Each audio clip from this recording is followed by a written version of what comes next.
The night was quiet, the kind of quiet that made every small sound feel louder. In a modest house at the edge of the neighborhood, an elderly couple was settling in for the evening.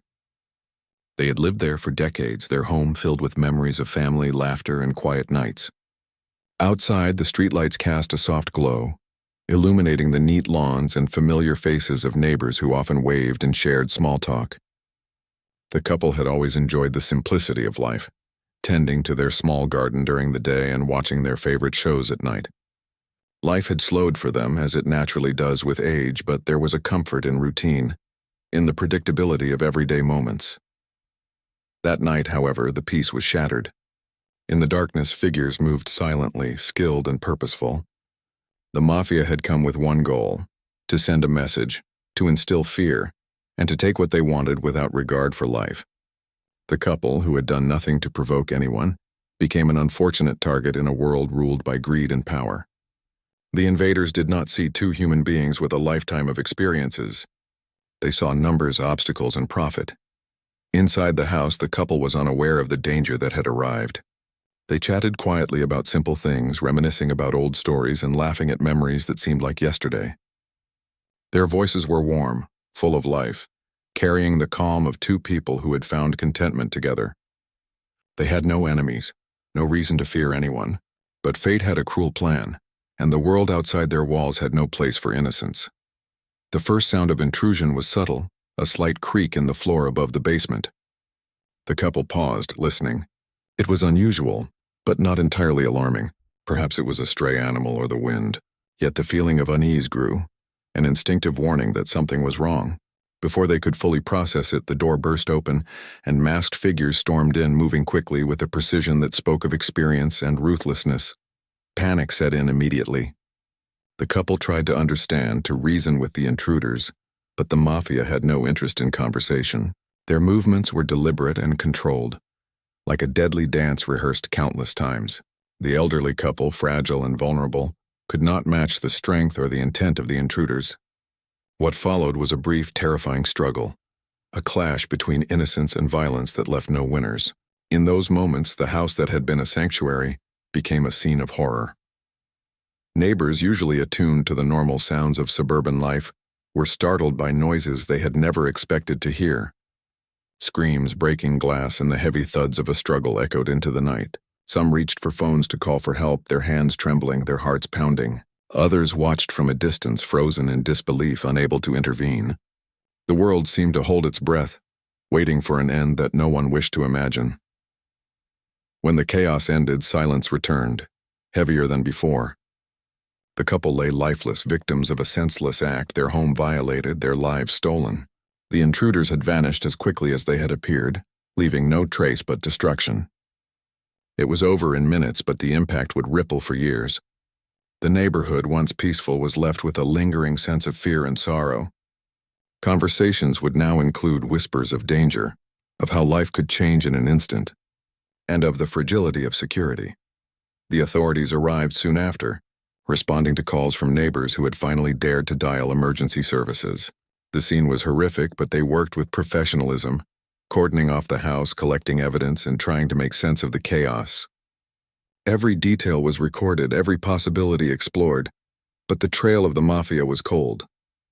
They left no fingerprints, no witnesses who could identify them clearly, no hint of their plan beyond the brutality they had enacted. Detectives walked through the house with heavy hearts, understanding that no report could truly capture the depth of loss. Family photos, old letters, and mementos of a life well lived were scattered or destroyed. The couple's story, one of decades of love, care, and community involvement, seemed almost insignificant against the magnitude of the violence. Yet each piece of evidence was a testament to who they had been, to the lives they had touched, and to the ordinary humanity that the world had taken from them. News of the tragedy spread quickly. Local papers ran stories, neighbors shared accounts, and the community came together in shock and mourning. Vigils were held, flowers placed at the doorstep, and candles burned late into the night. People spoke of the couple's kindness, their generosity, and the smiles they had brought to so many. They were remembered not as victims, but as people who had lived fully and loved openly. Amid the grief, there was also anger. The senselessness of the act ignited a desire for justice, a hope that the perpetrators would be found and held accountable. Yet law enforcement, despite their best efforts, struggled to uncover leads. The Mafia had acted with experience and care, leaving no room for mistakes. The investigation would be long and complex, and in the meantime, the community had to grapple with the harsh reality that evil could strike anywhere, without warning. Friends and distant relatives began to arrive, sharing memories, comforting each other, and seeking some measure of closure. Stories of laughter, shared meals, and quiet evenings together painted a picture of the life that had been stolen. The couple's house, once a haven, became a symbol of loss and the fragility of life. Those who had known them struggled to reconcile the kindness they had seen with the cruelty that had befallen them. Among the mourners, whispers began to circulate about the couple's family. Few knew the depth of their son's past, the extraordinary life he had led before settling into quiet anonymity. He had always been private, his history with the military and special operations known only to a select few. Now, with his parents gone, there was a sense of anticipation, a quiet hope that someone with the skills to confront such evil might be among them. The streets, usually lively with children playing and neighbors chatting, were subdued. The house that had once been a source of warmth and hospitality now stood as a silent reminder of the tragedy. Mailboxes remained untouched, lawns untrimmed, as the community collectively paused to honor the lives lost. It was a period of mourning, of reflection, and of a shared understanding that the world was unpredictable, often cruel, and sometimes inexplicably violent. Even as the investigation continued, the impact on the neighborhood was evident. People who once felt safe now locked doors, installed security systems, and became hyper-aware of their surroundings. Children asked questions their parents struggled to answer, and adults spoke in hushed tones about the need to be careful. The tragedy had changed the rhythm of daily life, replacing comfort with caution and peace with vigilance. In the midst of this sorrow, the couple's son arrived quietly, carrying his own grief. He walked through the familiar streets, noticing the changes in his neighbors' expressions, the cautious glances, and the whispers of sympathy. The loss of his parents hit him with full force, a pain so sharp it felt physical. Yet beneath the grief, a fire began to stir, fueled by memories of love, respect, and the injustice of what had happened. He knew that the peaceful life his parents had cherished had been taken from them, and he would not let their story end there. As he entered the house, the scene of devastation greeted him. The familiar warmth was gone, replaced by the stark reality of violence. He touched the remnants of his parents' lives, the photographs, the furniture, the little objects that spoke of decades of shared existence. Every item was a reminder of who they had been and what had been lost. The grief was overwhelming, but it also awakened a determination, a silent vow that he would honor them in the only way he knew how. The night stretched on, and the sun sat quietly in the remnants of his family home. The world outside continued in its normal pace, unaware of the storm that had entered this small house. Inside, memories and pain intertwined, forming a resolve that would shape the next chapter of his life. The tragedy had occurred, lives had been lost, and justice had not yet been served. But in the heart of one man, a plan began to take shape, driven by love, memory, and an unyielding sense of duty to his parents' legacy. And so, the quiet night that had once symbolized peace and comfort had transformed into a night of sorrow, reflection, and the stirring of determination. The community mourned, the authorities investigated, and one man, burdened with grief yet guided by skill and resolve, began the journey that would ultimately challenge the forces of evil that had invaded the life of an innocent family. The son had always been a private man. After years of serving his country in ways most could never imagine, he had retired quietly, leaving behind the chaos of war and the secrets of special operations. No one in his neighborhood and very few in his extended family knew the life he had lived. His parents had always understood a part of him, but they never pressed, respecting the boundaries he had set. Now, standing in the ruined house, he felt a mix of grief and anger so raw it almost consumed him. He walked through the rooms, touching objects that held memories, a faded photograph of his parents on a sunny afternoon in the park, the worn kitchen table where they had shared countless meals, the semi-all bookshelf crammed with novels and personal journals. Each item was a reminder of a peaceful life abruptly stolen. His heart ached not just for the loss of their presence, but for the injustice that had been allowed to unfold. He clenched his fists, struggling to contain the storm inside him. He knew one thing clearly. He could not allow this to pass without action. Outside, the neighborhood carried on as best it could. Neighbors offered condolences and small gestures of support, but there was an invisible barrier now, a sense of fear that hovered over every interaction. The streets felt different. Even familiar places seemed tinged with unease. The son noticed the change in subtle ways. The way people looked at him as if unsure what to expect. The whispered conversations that abruptly stopped when he approached. He understood. He had always stood apart, different in ways no one fully grasped. Now that difference was a shield and a tool. He spent the first night after his parents' death sitting quietly in their bedroom, trying to process the enormity of the tragedy. Memories of childhood, of lessons learned, of laughter shared filled his mind. He remembered his father's calm voice giving guidance, his mother's gentle hands teaching patience. These recollections brought tears, but also clarity. He would honor them by acting with purpose, by ensuring that their deaths were not in vain. The pain became a catalyst, sharpening his focus, strengthening his resolve. The following morning he began to move through the community, discreetly observing and gathering information. Though the local authorities were officially handling the investigation, he could see the gaps, the moments where details were missed or overlooked. His training had honed his attention to patterns, his instincts to detect anomalies, and he used them now. He walked past stores, listening to conversations, noting the changes in behavior that might reveal the presence of the intruders. He asked quiet questions of people he knew could be trusted, piecing together fragments of information, building a mental map of the situation. Each piece of information revealed more about the perpetrators. The Mafia had been careful but not perfect.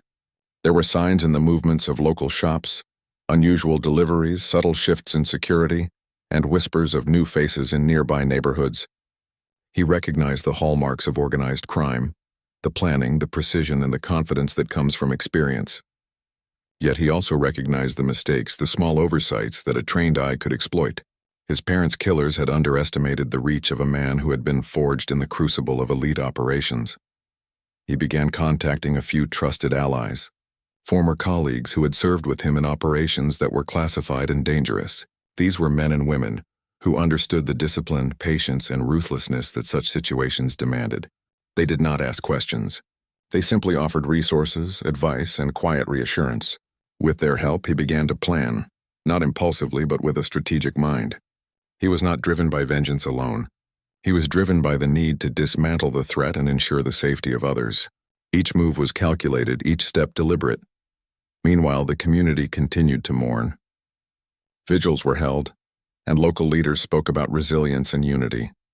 The son attended quietly, not as a figure seeking attention, but as someone absorbing the collective grief and understanding the stakes. He saw how the Mafia had affected more than just his family. They had struck at the heart of a peaceful community. This realization deepened his determination. He would not act recklessly. He would act effectively.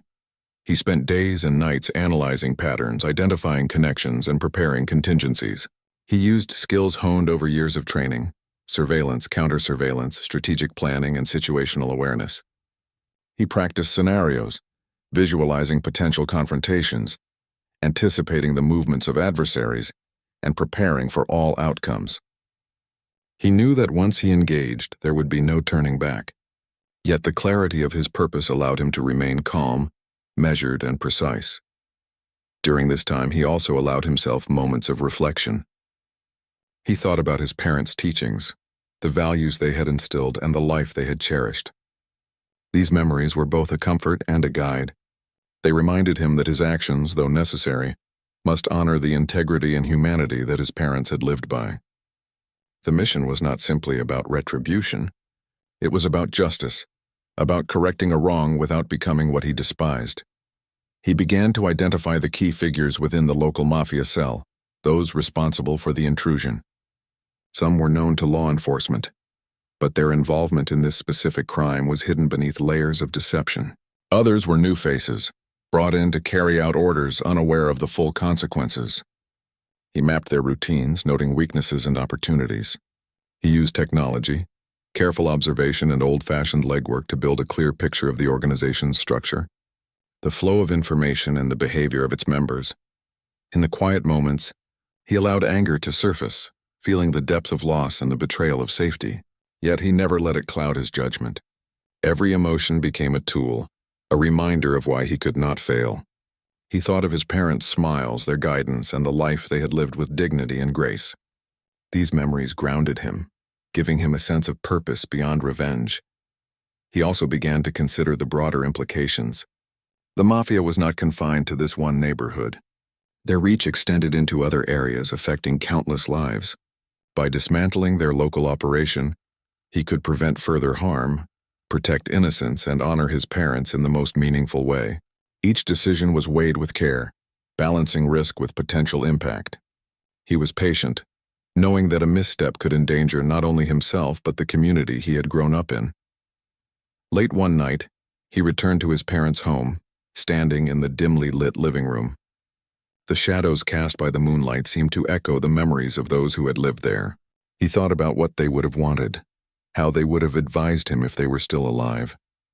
The answer was clear: to act with courage, with intelligence, and with a sense of duty that transcended fear.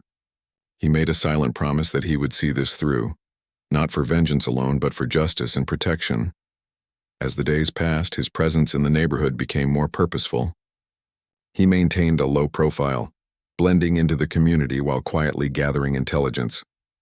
People saw him walking, observing, and interacting, but none could guess the storm that lay beneath his calm exterior. He was methodical, deliberate, and relentless, preparing for a confrontation that would require every skill he had learned over years of elite training.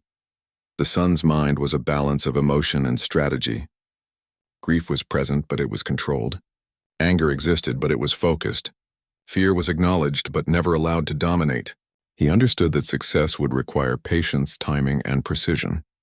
Every step was a calculated move toward a larger goal, and he knew that once action was taken, there would be no turning back. In this way, the quiet man, the son of the elderly couple, transformed his grief into purpose. He had returned not only to mourn but to plan, to prepare, and to act. The tragedy had awakened something in him, a drive that combined skill, experience, and a deep sense of justice. The community around him remained unaware of the storm gathering, the force ready to confront those who had shattered lives without remorse, and so, as the nights grew darker and the days longer, he continued his preparations. Each movement, each observation, each decision was a step toward confronting the forces that had taken his parents from him. He remained patient, disciplined, and focused, understanding that true strength lay not just in action but in timing, intelligence, and the clarity of purpose. The journey had begun, and nothing would stop him from seeing it through to the end, for in the quiet determination of a man driven by love and loss, a powerful force was ready to rise. The sun had settled into a rhythm of careful observation and quiet preparation. Every day he would move through the neighborhood and nearby streets, watching, listening, and taking mental notes. He had always been trained to notice what others overlooked: the slight twitch in a passerby's eye, the unusual movement of vehicles, the patterns in deliveries and activity. These small details, insignificant to most, formed a map in his mind that revealed more than anyone could see on the surface. He had discovered early on that the Mafia operated with confidence, believing themselves untouchable. They were careful, but even the most experienced criminals left traces if someone knew where to look.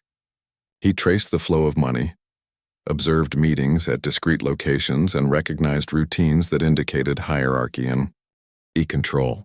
His understanding of military operations now translated into studying criminal movements, decoding patterns, and predicting behavior. Each day brought new insights, slowly revealing the structure of the organization that had taken his parents from him. The son also realized that brute force alone would not be enough. The Mafia was organized with layers of protection and backup. To act without a plan would be foolish. Instead, he drew on his years of training, creating a strategy that would exploit weaknesses and avoid unnecessary risk. He mapped escape routes, identified isolated areas for confrontation, and considered every possibility that could arise. His mind worked constantly, analyzing, planning, and adjusting. Each night he reviewed what he had learned and refined his approach. ensuring he remained 3 steps ahead of the adversaries he sought to confront.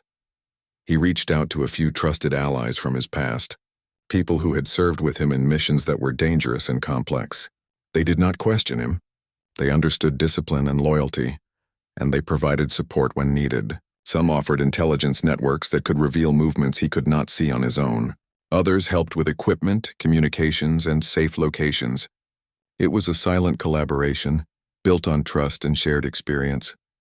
The son knew that though he was skilled, no one could succeed entirely alone when facing an organization as resourceful as the Mafia. While gathering intelligence, he also focused on understanding the human side of the organization. He observed behaviors, noting who seemed fearful, who was reckless, and who held real influence. Power within the Mafia was not always clear on the surface. Some people acted strong, but fear drove them. Others remained in the shadows, controlling outcomes without drawing attention. He noted these subtleties, knowing that understanding psychology could be as crucial as understanding tactics. Manipulating perceptions and exploiting human weaknesses would be as important as any physical confrontation. The son also worked to protect the neighborhood. He noticed signs of potential danger and moved quickly to prevent collateral damage. Suspicious activity that could harm innocent people was quietly neutralized, either by redirecting it or by leaving subtle warnings. He understood that a careful approach would prevent unnecessary casualties and maintain a sense of order. Protecting others became part of his plan, a way to honor his parents and ensure that the tragedy they endured would not happen to anyone else. Each piece of the puzzle he discovered brought him closer to understanding the full scope of the Mafia's operations. He realized they were part of a larger network, with connections to other areas and activities that extended beyond the neighborhood. They were careful to hide their movements, but their patterns, when observed patiently, were predictable. The son took advantage of these patterns, creating opportunities to gather more intelligence and preparing the environment so that he could act decisively when the time came. In private moments, he allowed himself to feel the weight of grief. Memories of his parents, their voices, laughter, and guidance fueled his determination. He recalled the values they had instilled in him: integrity, patience, and responsibility. These principles guided his actions. Every decision, every plan, and every movement he made reflected the discipline and respect he had learned from his upbringing, combined with the skills he had gained in a lifetime of training. This balance of emotion and discipline gave him clarity of purpose. The son also studied technology, understanding that communication and surveillance could reveal threats or create opportunities. He carefully monitored digital patterns, intercepted communications when possible, and created a system to keep track of movements without alerting the Mafia. This required patience and precision, qualities he had mastered over years of high-stakes operations. He combined modern tools with traditional observation, ensuring that no detail went unnoticed and no opportunity was wasted. As the days passed, he began to identify key players within the Mafia cell that had attacked his parents. Some were seasoned operatives, others newcomers, but all played a role in the violence that had shattered his family. By understanding their routines, habits, and weaknesses, he could predict their actions and prepare responses. He also discovered alliances and rivalries within the group, realizing that internal tensions could be leveraged to his advantage. His mind, trained for strategy, turned these insights into practical steps for the coming confrontation. He practiced scenarios repeatedly, mentally rehearsing every possible outcome. He anticipated how each individual might react under pressure, how groups could respond, and how to maintain control of situations that could quickly spiral into chaos. This preparation was exhaustive but necessary. One miscalculation could cost lives, including his own. He did not underestimate the danger, and he respected the skill of those he faced. This respect did not weaken him. It sharpened his focus and reinforced the necessity of precision. While his planning continued, he maintained a low profile. To neighbors and casual observers, he appeared as a man quietly dealing with grief, walking through familiar streets and attending memorials. No one suspected the intensity of his preparation, the hours spent analyzing, planning, and coordinating. This careful concealment was essential, for revealing his abilities prematurely could jeopardize his objectives. He moved among the community like a shadow, silent, observing, and calculating. The son also prepared mentally for the confrontation that would come. He understood the psychological aspect of conflict, how fear, surprise, and perception could influence outcomes. He honed his focus, balancing readiness with patience and allowing his emotions to motivate rather than control him. Each day he reaffirmed his purpose, to seek justice, to dismantle the threat, and to prevent further harm. This mental preparation was as vital as any tactical skill, ensuring he remained calm, deliberate, and in control. Through all of this, he never lost sight of his parents' legacy. The kindness they had shared, the life they had built, and the values they had imparted were central to his actions. His mission was not only to confront the criminals, but to honor the memory of the lives that had been lost. This perspective grounded him, keeping his approach measured and humane even in the face of potential violence. Every step he took was guided by a combination of skill, intelligence, and moral clarity. As he neared the point of action, the son began coordinating resources for the eventual confrontation. He arranged safe locations for potential encounters, prepared contingencies for unexpected developments, and ensured that those who might be caught in the crossfire would remain protected. His meticulous planning reflected the same care he had always applied to missions in his past life, now applied to a deeply personal goal. Each detail, no matter how small, was considered, ensuring that he would be ready for whatever challenges lay ahead. Finally, he tested his understanding of the environment, observing the Mafia's routines to confirm his assumptions. He noted the timing of movements, the security measures in place, and the behavior of key individuals. Each observation reinforced his confidence and refined his plan. He was no longer reacting. He was leading, controlling the flow of information and preparing for decisive action. The network he had built, the analysis he had conducted, and the patience he had exercised now converged, bringing him to the threshold of confrontation. Throughout this process, he remained connected to the human element. He observed neighbors, noting their needs, fears, and behaviors. He ensured that any action he might take would minimize harm to innocent people. His training had taught him precision, but his upbringing had taught him compassion. These qualities combined, allowing him to prepare for conflict without losing sight of morality. The community, though unaware, was under his watchful protection, and so the son continued his quiet, relentless preparation. Each day brought new insights, each observation a piece of the puzzle, and each interaction a test of patience and discipline. He moved with purpose, guided by the memory of his parents, the principles they had instilled, and the skills he had developed over a lifetime of extraordinary experience. The stage was being set, the strategy was taking shape, and the moment of confrontation was approaching. When it came, it would be precise, deliberate, and unwavering, a force built from grief, intelligence, and a deep commitment to justice. The night had a quiet tension, the kind that made every shadow seem alive. The son had prepared for this moment for weeks, analyzing patterns, predicting movements, and coordinating every detail. He moved through the darkness with the precision of someone who had trained for situations far more dangerous than anything the neighborhood had ever seen. Every step was deliberate, every breath controlled, and every thought focused on the task ahead. The time for planning was over. The time for action had arrived. He approached the first target with caution, noting every detail he had memorized. The house was quiet, the perimeter secured with no indication of anyone expecting intrusion. The son's training guided him, his senses heightened to detect the smallest anomaly. He moved swiftly, entering without hesitation, and immediately assessed the interior. His eyes and ears scanned, noting exits, positions, and potential threats. Each movement was deliberate, a combination of speed, efficiency, and calculated risk. There was no room for error. Inside, the Mafia members were unaware of the presence that had infiltrated their safe space. They were confident, relying on their experience and the security they believed kept them protected. But confidence can be a weakness when faced with a mind trained to anticipate and control outcomes.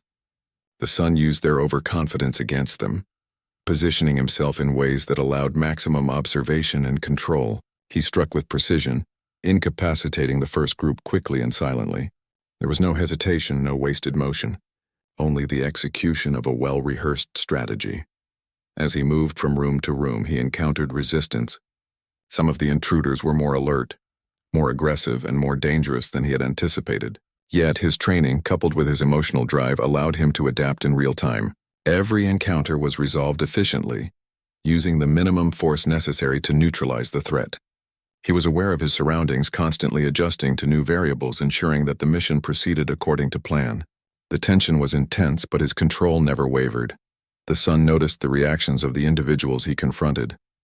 Fear flickered in their eyes, but some tried to resist, unaware of the skill and experience they faced. He remained calm, relying on instinct and preparation.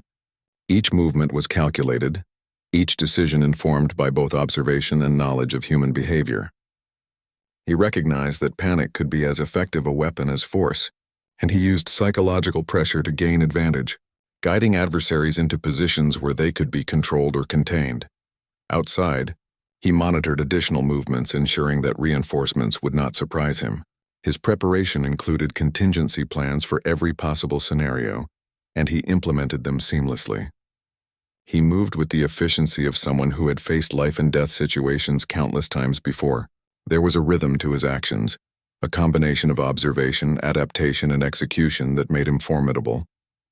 The intruders, despite their confidence in numbers, were unable to anticipate or counteract his strategies. During the confrontation, he also took care to minimize unnecessary damage. He was precise, avoiding harm to innocents or property whenever possible. His focus was on neutralizing the threat, ensuring that justice was achieved without unnecessary collateral consequences. Each decision was weighed carefully, reflecting not only his training but also the values instilled by his parents. Compassion and discipline guided his actions, even in the intensity of conflict. As the operation progressed, the son identified the leaders of the Mafia cell. They were more cautious, more calculating, and more dangerous. Yet he used his knowledge of their routines, behaviors, and internal dynamics to isolate and confront them effectively. The confrontation was intense, but he remained in control. He anticipated their moves, countered their strategies, and ensured that each engagement favored him. His presence was decisive, and his actions communicated that he was not to be underestimated. The final showdown came in the largest room of the central building, where the key figures had gathered. They realized, too late, that they were dealing with someone far beyond their expectation. The son moved with deliberate speed and tactical precision, neutralizing threats methodically. Every action was calculated, every decision deliberate. There was no room for error, and his training ensured that none occurred. The adversaries were powerful, but they were no match for a mind and body conditioned for extreme situations and driven by personal resolve. Throughout the confrontation, he remained aware of the psychological dimension. Fear, confusion, and uncertainty were tools he wielded as effectively as any physical skill. He projected control, confidence, and calm, disorienting the Mafia members and forcing them into reactive positions. The careful planning, observation, and intelligence gathering of previous weeks now converged, resulting in decisive outcomes that left the adversaries unable to mount effective resistance. By the end of the night, the immediate threat had been neutralized. Key operatives were incapacitated or contained, and the structure of the Mafia cell had been dismantled. The son ensured that evidence of their operations was preserved and documented where appropriate, balancing tactical objectives with the broader need for justice. He did not linger, recognizing that his presence was still a potential risk to the community. He moved out as silently as he had entered, leaving a scene of controlled resolution rather than chaos. Afterward, he took a moment alone to process the intensity of what had occurred. The adrenaline receded, leaving behind a mix of relief, grief, and reflection. He had acted decisively, protected the community, and confronted those who had violated the lives of his parents. Yet the emotional weight of the events remained. The loss, the planning, and the execution of such a personal mission left a mark that would not fade quickly. He allowed himself a quiet moment to honor his parents' memory, recognizing that his actions were guided not only by skill but by love, loyalty, and justice. Returning to the neighborhood quietly, he observed the streets as they slowly returned to normal. Life continued, but the shadows of the previous events lingered. Yet the threat had been addressed, and the community could begin the slow process of healing. The son understood that his actions had changed the balance of power, removing a dangerous presence and restoring a measure of safety. He remained vigilant, aware that challenges could arise again, but confident in his ability to respond when necessary. In the days that followed, authorities noted the sudden disruption in the Mafia's operations. Investigators were puzzled by the precision and effectiveness of the intervention. They were unaware of the presence of a former Delta Force operative who had acted outside conventional procedures, driven by personal stakes and exceptional skill. The son had achieved justice, yet his involvement remained invisible to the broader world. He preferred it that way, maintaining the quiet life that had allowed him to operate unnoticed.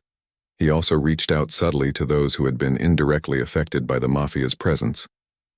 Neighbors who had noticed suspicious activity were reassured, and efforts were made to prevent any retaliation.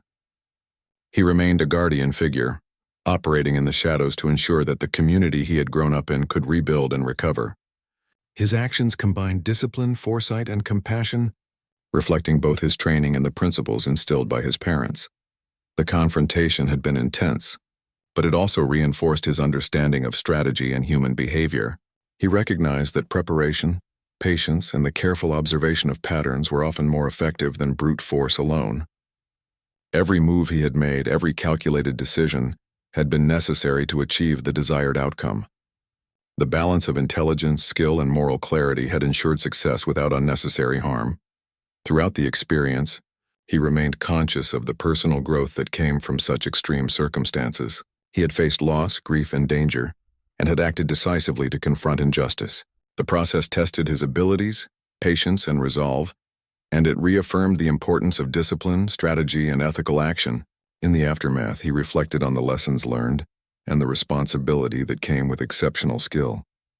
Ultimately, the confrontation concluded with a sense of controlled resolution.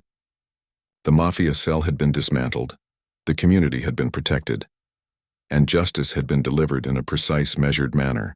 The son had acted with courage, intelligence, and care, ensuring that the actions taken were guided by principle rather than impulse. The neighborhood, unaware of the full details, slowly began to recover, finding reassurance in the absence of immediate threat and the return of a sense of safety. And so, the night that began with danger and tension ended with decisive action and quiet reflection. The son had fulfilled his purpose, confronting those responsible for the tragedy, protecting the innocent, and honoring the memory of his parents. The community remained unaware of the full extent of the intervention, but life could now continue without the shadow of imminent threat. The experience left a lasting impression, a reminder of the power of preparation, intelligence, and personal resolve in the face of danger, and the enduring strength of a man guided by love, loyalty, and justice. The days after the confrontation were quiet in a way that felt different from before. The neighborhood continued its routine, but there was a subtle shift, a sense of relief that things could go on without fear. The son moved among the familiar streets, observing life returning to its natural rhythm. Children played outside, neighbors greeted each other, and the small routines that make a community lived on.